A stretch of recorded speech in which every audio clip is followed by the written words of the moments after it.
Welcome back to bleyldev. Today we're going to be going over how to show a snack bar within your application. If you haven't already, make sure you subscribe to the channel and click that like button if you find this video useful. Let's get into it.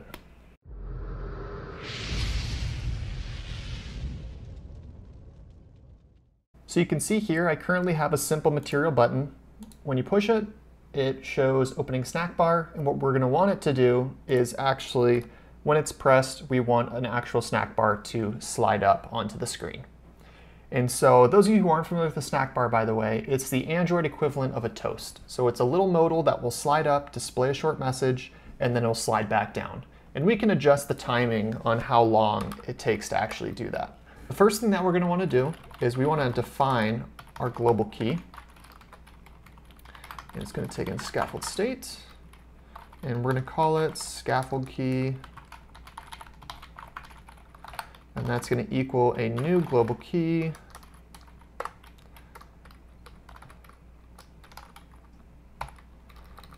of type scaffold state.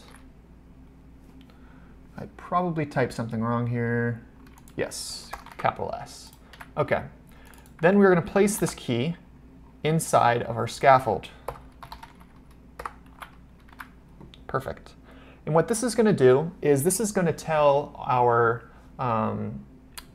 snack bar what to build off of. And so it's going to want to attach itself directly to the scaffold, and it's going to want to slide up on the screen.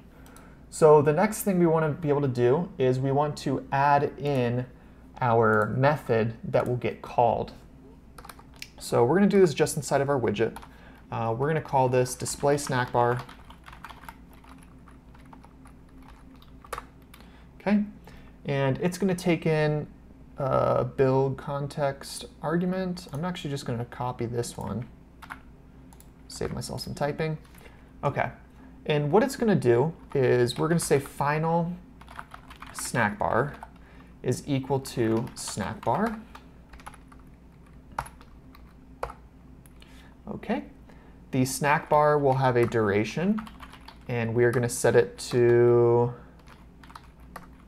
1 second.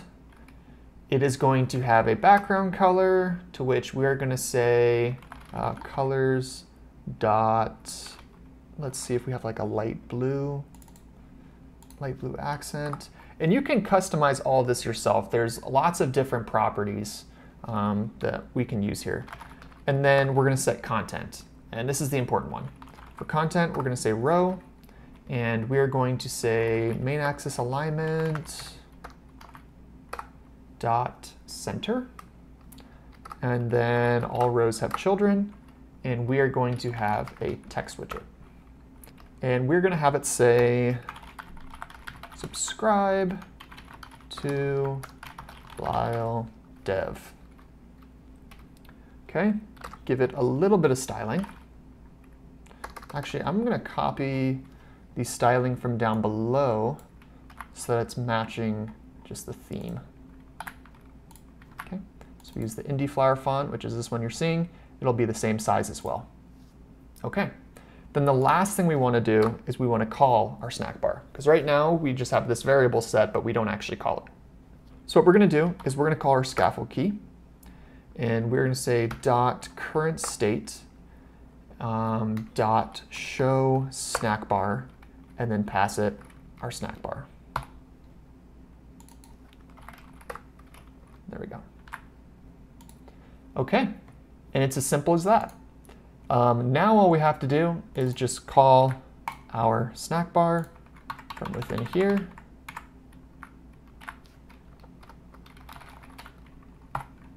Okay, save that. There we go. I'll make the time a little bit longer, that way you can get a good look at it.